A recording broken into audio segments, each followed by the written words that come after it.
Hi, I'm Andrew, and this is part two in my Advent of Code series where every day I'll be solving a new code challenge. If you missed the previous video, it should be available on my channel in a playlist for Advent of Code 2022. I will be uploading any code that I write. I'll be uploading it to a repository, and that's public. The link will be in the description of this video. Also, if you'd like to learn more about Advent of Code, there's a link there too. But let's get started and take a look at the second challenge, which just unlocked today. So for day two, we have rock, paper, scissors. The elves begin to set up camp on the beach. They decide whose tent gets to be closest. A giant rock, paper, scissors tournament is in progress.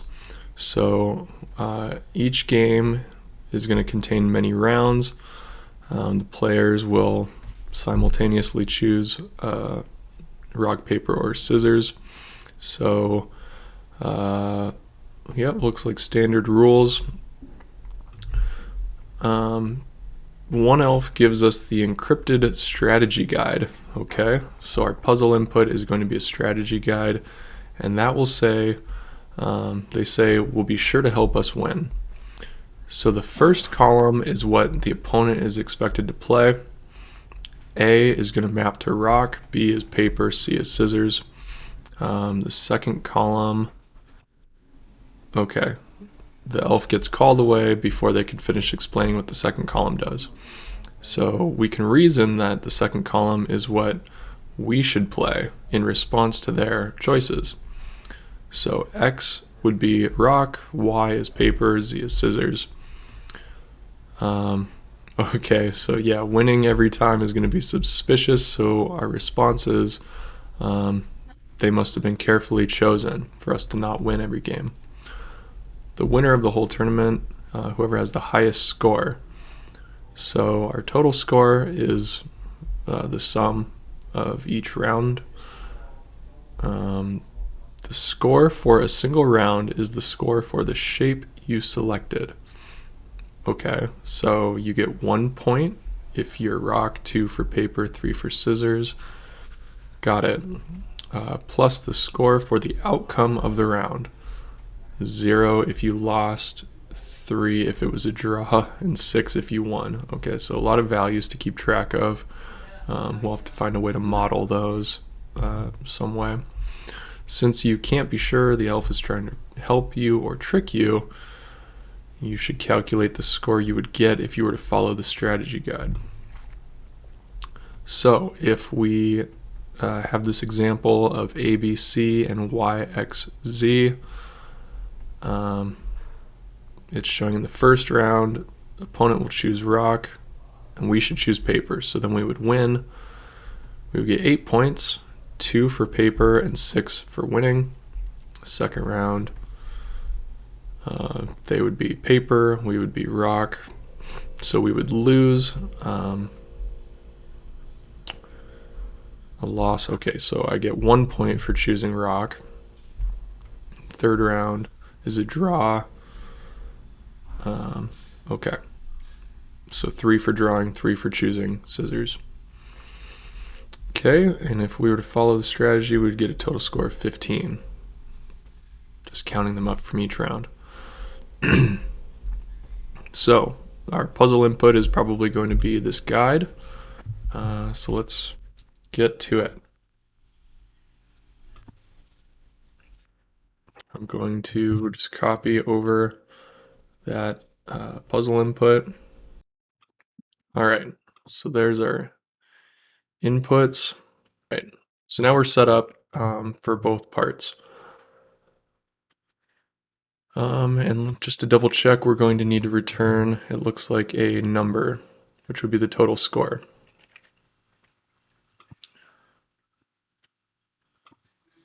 So I'm going to start by separating out, going to separate out the data. I'm going to start processing it so that it's useful. For each of these columns, or each of these rows, I need to separate by the space. I can use that to know the first value is going to be the other player's choice. The second value is going to be what I should play. And we'll go from there. So for part one, I'm just going to turn 0 here. For part one, let's start figuring out how to parse this. So we're going to um, split this into pairs, I think, a list of pairs. And we could do that by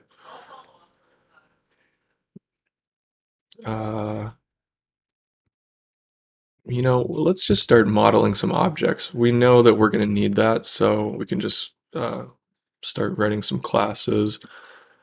Let's make a round class, and that's going to have this could be a data class because it's just holding some values. So a round is going to be a value of opponent, and that's going to be a string, and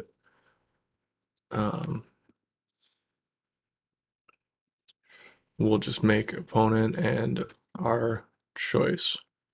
Actually, no, it's not our choice, it's our instruction. Instruction. Make that a string. These will end up being updated probably to have another object inside of them for calculating the value of each, but for now, we'll just go with this. So for the input, let's make a list of the rounds. Is a list of, and we'll do a pair. Oh, no, we're not doing pair, we're doing round. And then we'll just need to map each input line into the rounds. So, we could actually skip this here and we could just go straight to mapping. So each line that we have is going to be, we can just create a round object where we know that the strings first, we can split the string by space, and then we can take the first value, the first index, that's going to be the opponent, and then the second will be our instruction. So just to clean this up, we'll split it first and then use its value. Okay, so let is going to transform our value, and we could say we'll just write this as line, because that's what our input is a list of lines. Okay, and then here we'll just go the first value. We can use a get, and it'll tell us to use an access index. Okay, so it first value and the second value. And we'll just return 0 for now so that it'll compile, but we're going to set a breakpoint and just look at what rounds is. It should work like we're hoping.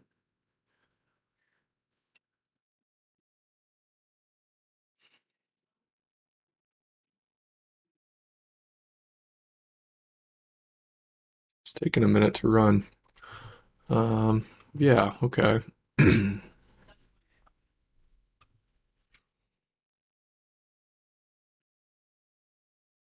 So while this is running, I'm going to map out what those values were, just to have.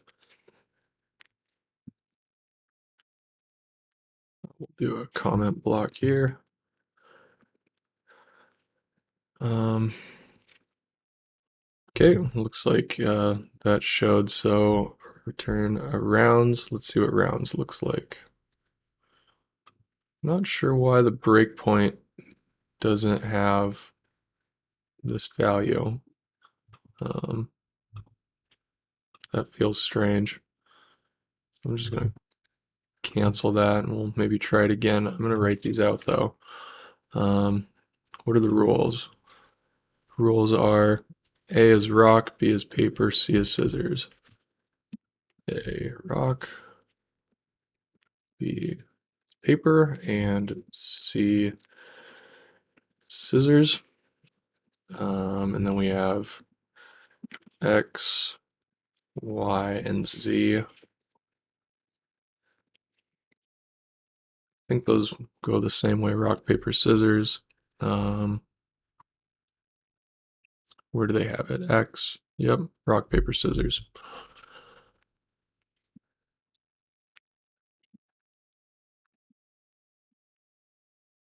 So, loss, draw, and win each have their own values. So if you lose, you get 0. If you tie, it's 3, and 6 if you win. So losing is 0, draw is 3, win is 6. And yeah, we can just include it here in the rock, paper, and scissors what the point value is. So 1 for rock, 2 for paper, 3 for scissors. It makes it easy. We'll just put that here so we don't have to keep changing windows to reference it. All right, and curious why this didn't work. Rounds, it should be a list of rounds. So let's just run it one more time.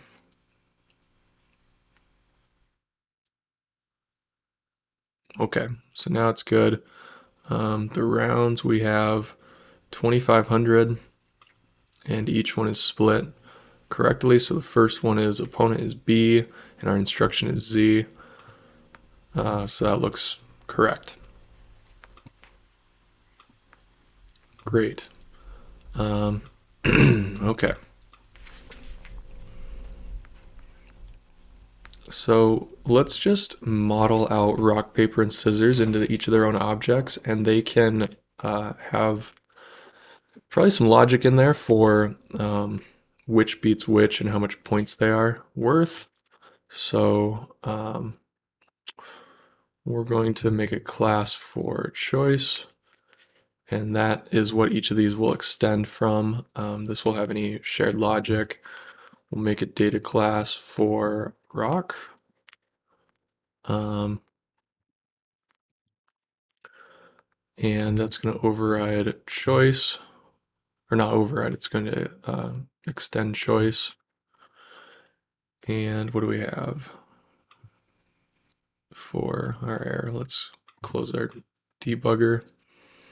It's final. Okay, so we need to make it an open class. Now we can extend from choice. And rock is going to have, let's see, choice should have a value of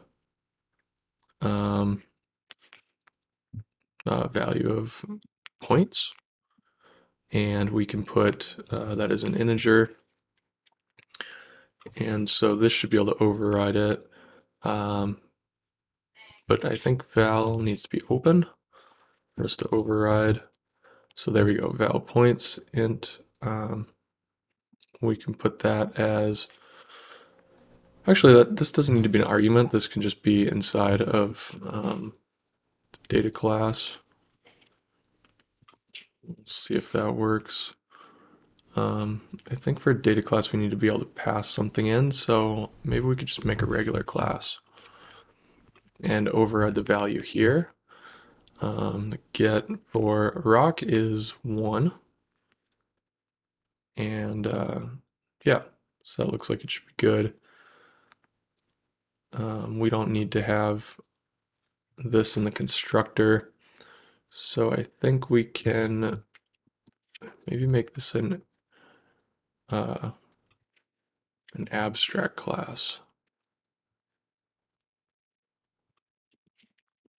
and have points be an integer here. and I think we can make it abstract. So now any object that extends choice will have points as a value, sort of like an interface. In fact, we probably could just use an interface, but we'll just keep going with this. So we're going to do rock, paper, and scissors.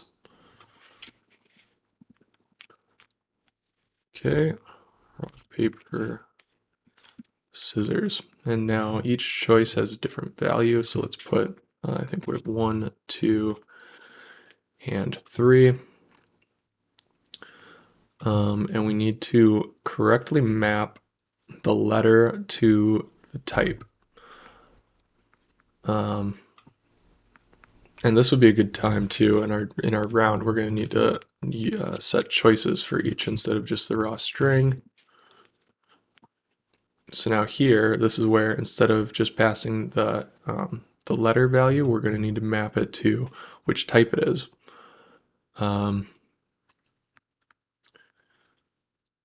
We might be able to do, let me see if a sealed class would be better, because then we know what all is extending it. We're inside of a local value here, so let's lift these classes up. Okay, so sealed subclass. So now we're gonna, okay, so we can replace these sealed subclasses with objects. I think this will work. And we are going to create some mapping logic. Maybe we could do that inside of choice, I hope. We could do a companion object just for a helper method on it. And we could say, let's see, we could say parse choice, and that's going to take a string and return us one of the subtypes. So we'll say value is a string, and we'll say when value is any of those options, will return the type. So if it's an A, we can return rock, but also if it's X, we can return rock. So we'll just copy that for the other ones, A, B, C, and X, Y, and Z. We'll just do paper and scissors. So I think we're getting there now. Under here we can say the round is going to be created with that parse method instead. So we're going to say choice, parse choice, and we can pass in those values. Choice.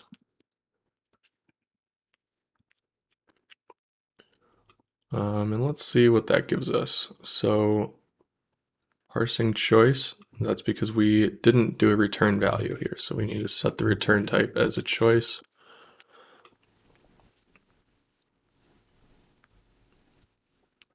This is probably not really a great way to model these things, but it is first thing that popped into my head, so it's what we're going to go with. This is saying that we need a return, so we can return here, and since it's when, it wants it to be exhaustive. We can, for the sake of just assuming that there will never be any other type of value, we can just put the else branch. We could default to rock. Yeah, actually that's that could be tough because if we're debugging, then it could cause some confusion because we wouldn't know the difference between which rock is rock. But we'll just go ahead with this. I don't think we're gonna have a problem with that. So looking at rounds now, if we debug should be able to see the mapping correctly.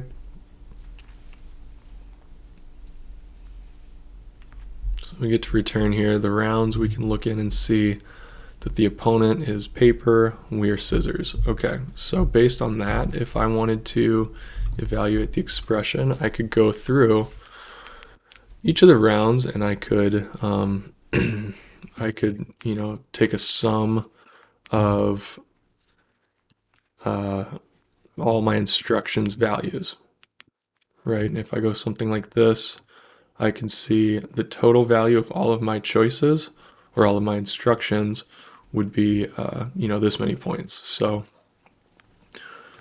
off to a good start. All we need to do really now is calculate if it's a loss, a draw, or a win, and we can make that as a function on round. We can calculate the points, and we can yeah, just compare. So let's do that. We'll make a function for get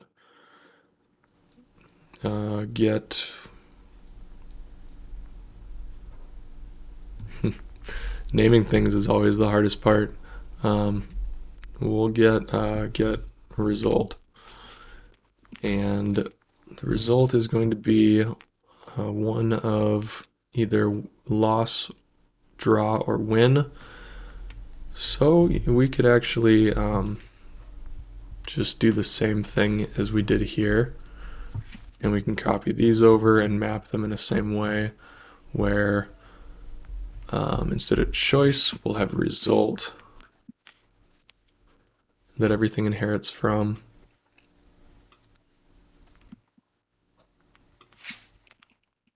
And they'll also have points for how much they're worth. So this will just make it simple when we're actually going through and kind of processing what happened. We'll go loss,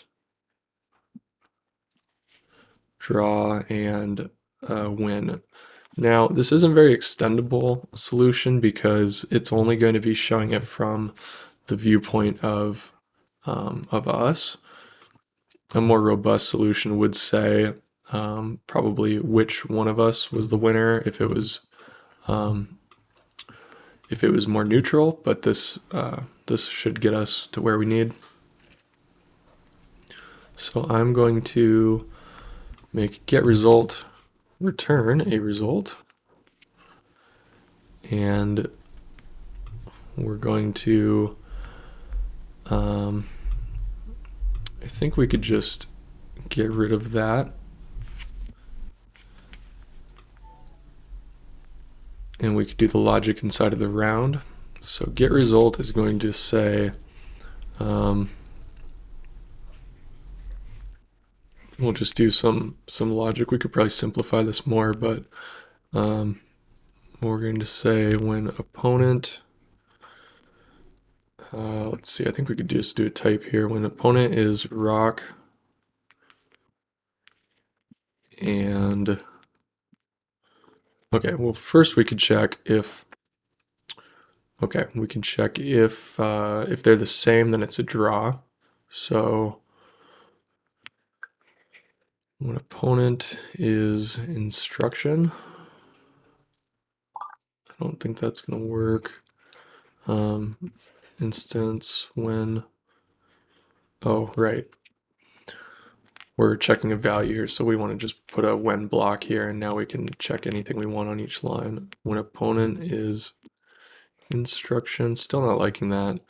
I think we could do inequalities here, and that should return if they're the same type. We'll see. We'll see if that works. When opponent equals the instruction, we're going to return result. We're going to return draw. Okay. So now we need to do the same thing here where we make sure to return a value, and we can use the else case in our advantage here of just having to write a little less logic. So if we say that first we check if it's a draw. If not, we're going to check if the opponent wins. And if the opponent doesn't win, then that means we win. So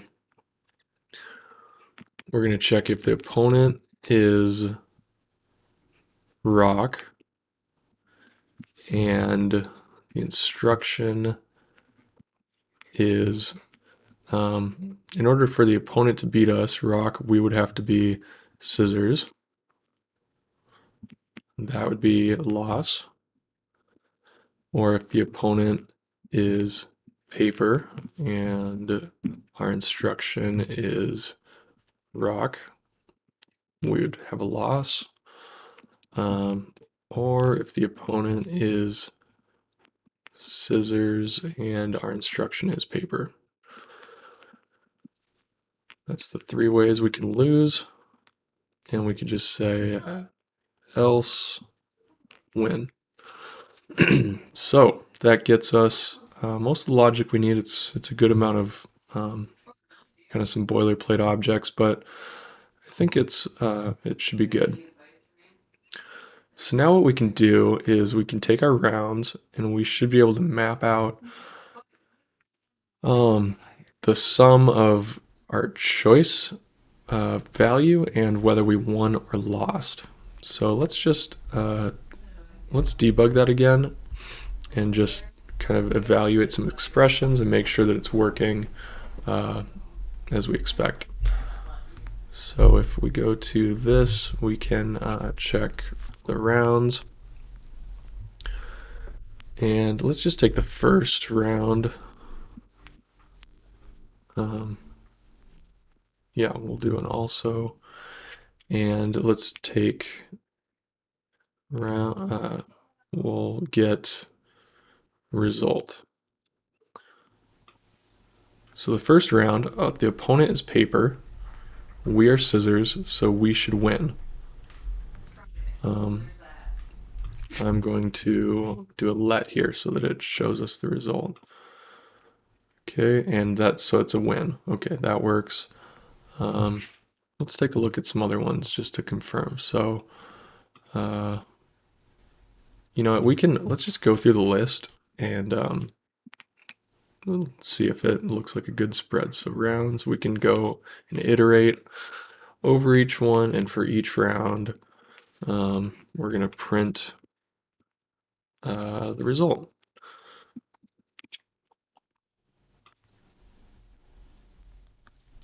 And it says undefined rounds. What is undefined? Let's see what that means. So instead of get result, let's just see that. Okay. Something is undefined. Rounds can't be undefined. For each.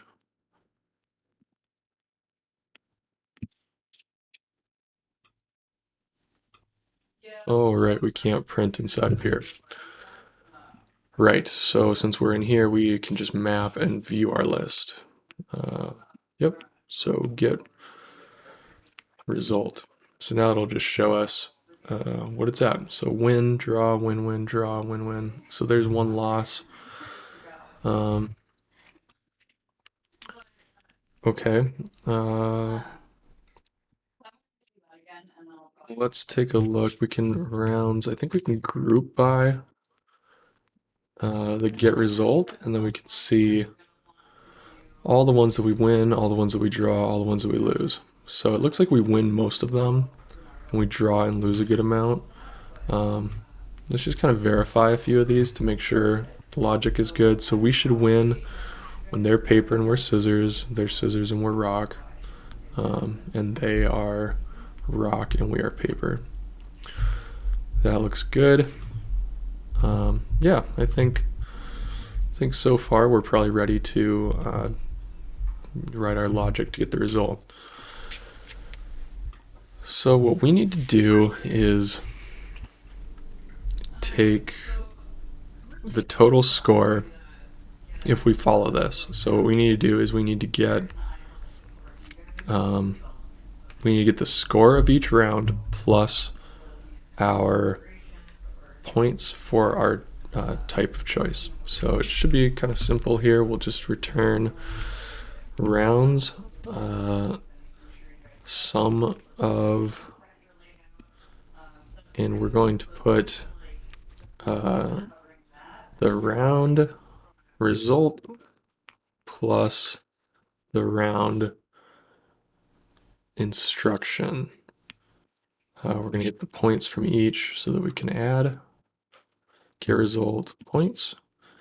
And there we go. We should have a value to try. So our first input says we would have 10,217 points if everything goes as planned. And if everything with our code goes as planned, let's find out. So our answer, we can submit that. And it says that that is not the correct answer. Our answer is too low. Okay. So yeah, let's just see what could be wrong here. We're going to make sure that all of our values are correct. Loss. Oh, no, it's not right because a loss, we didn't update these points. A loss should be 0 points, a draw is 3, and a win is 6.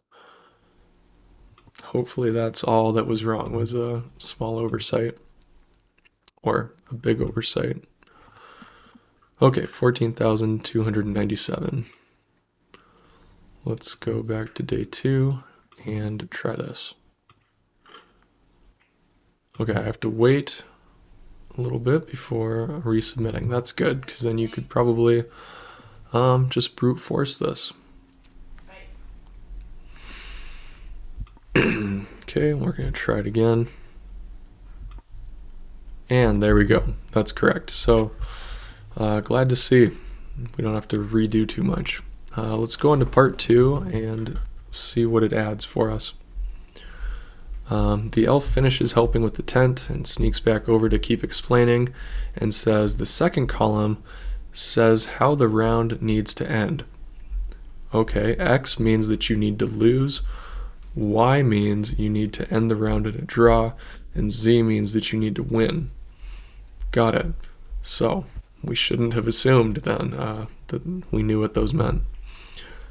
The total score is still calculated the same way, so now we just need to figure out, based on the condition of the result, which choice to make. So in the same example, if the first round our opponent will choose, if in the first round the opponent will choose rock, we need the end round and draw, we would also choose rock.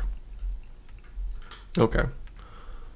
So let's update our documentation then to show that X is a loss, Y is a draw, and Z is a win.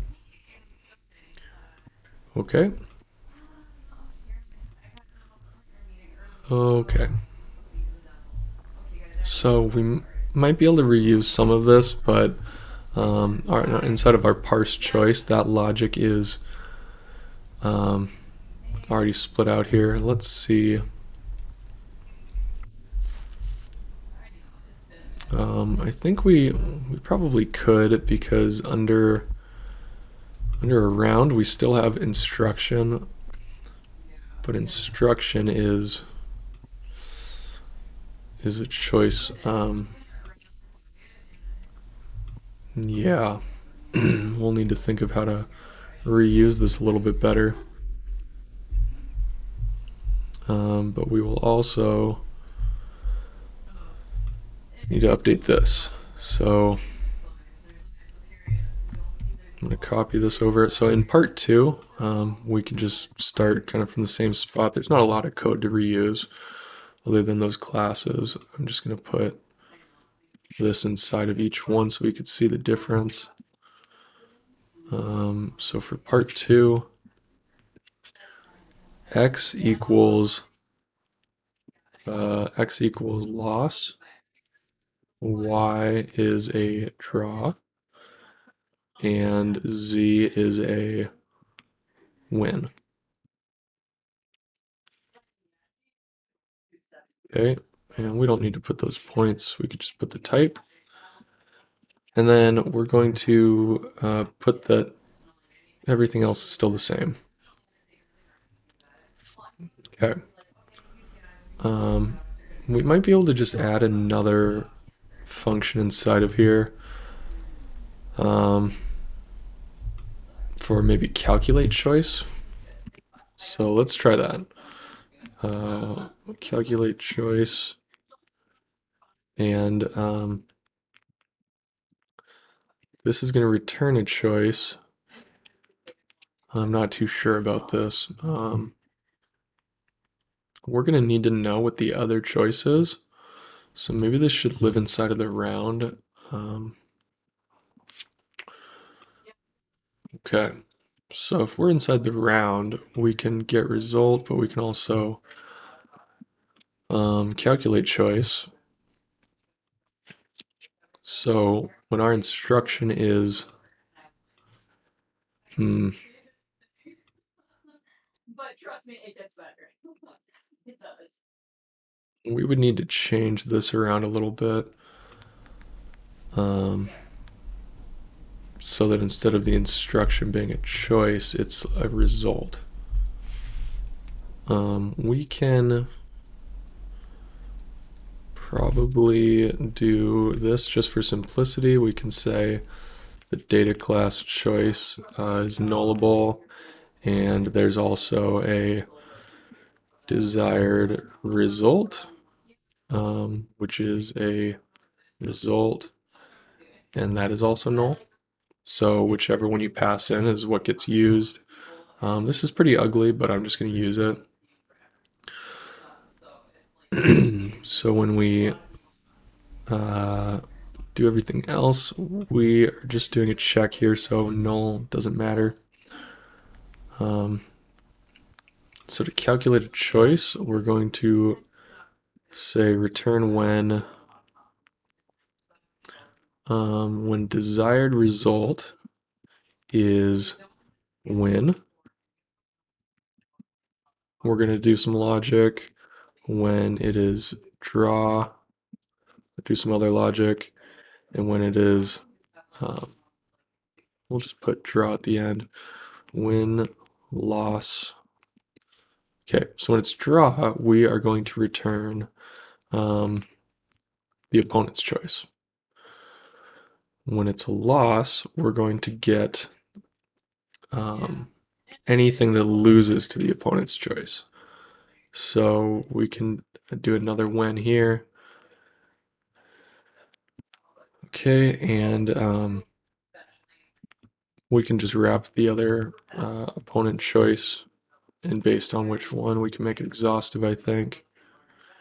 Remaining branches, and we could do the same thing here, and just invert whether we should win or lose. So, in order to win, if the opponent has paper, we would have scissors. If the opponent has rock, we would have paper, and if the opponent has scissors, we would have rock. And in order for a loss, if the opponent has paper, we would need rock. If they have rock, we would need scissors. And if they had scissors, we would need paper. I think that's about it. Looks like there's just some error somewhere in the code, which isn't surprising. Okay, so here's our when. When must be exhaustive. Desired result could be null. So let's just say that the else is here. Again, not great because that ignores the null possibility, but we're not writing for longevity here. Okay, and so what we're going to do is, for part 2, when we get the result, actually when we create the round, in order for us to know which choice to do, we're going to do round dot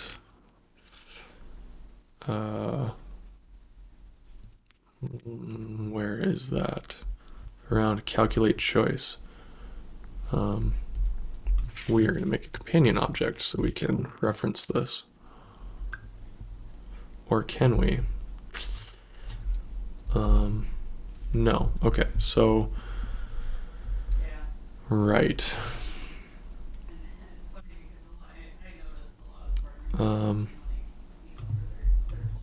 Yes. Okay, so we can create the create the round.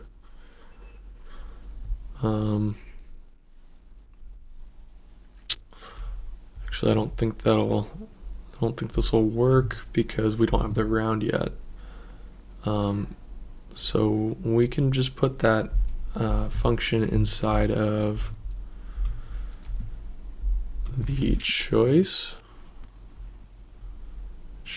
companion object. Maybe we'll just make another one. Calculate other choice, or calculate choice for result, and we'll say opponent is a choice and desired result is a result. That should clear things up. So everything still works the same. It's just inside of our round. I don't think that we need this. Pretty sure we can get rid of that and our choice won't be null anymore. Everything is good. Yeah, we might even be able to get rid of our else case here. We should be able to say draw is opponent, because we don't have to account for null anymore. All right, so what that leaves us with is when we're getting the rounds, when we create it, we could say choice. Instead of parsing a choice, we can calculate choice for result. And that will let us say we're going to want to put these both inside of it. Yeah, we'll actually just first and second. Oh, but we need to parse what the letter means. So we'll parse what the first choice is, or for the opponent, and then we'll pass in what our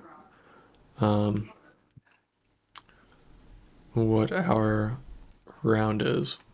So round. We're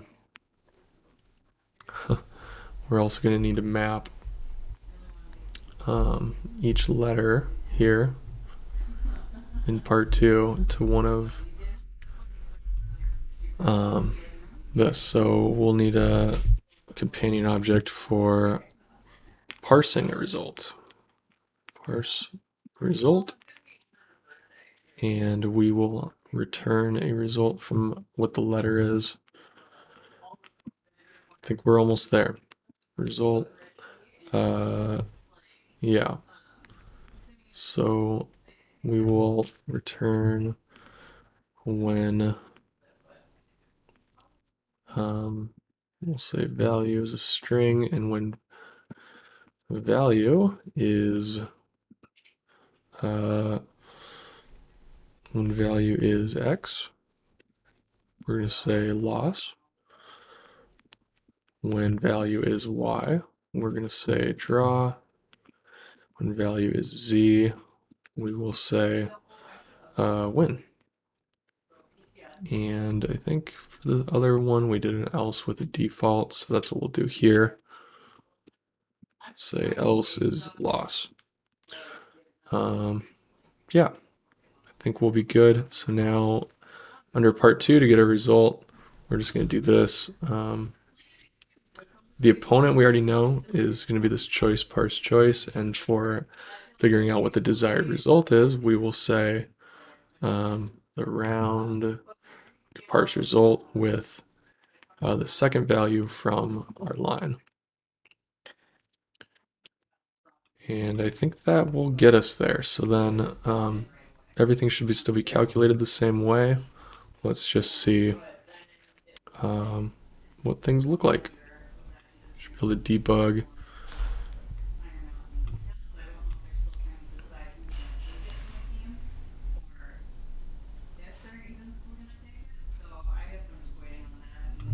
Okay, so rounds. We're not supposed to win all of them. Let's see. Let's just verify that the number of rounds that we win and lose is different. So instead of, we're going to print part 1, input, print part 1. It's a list of strings. Yeah. Let's just run it and see if the value is different enough. And if it doesn't pass, then I think we will just go ahead and try again. So 10,498. 10,498 for part 2. And we got it correct. So our parsing, even though it was a little, rough around the edges, it did the trick. So we got 4 stars now, and just gonna check back tomorrow and keep going. So thanks for watching.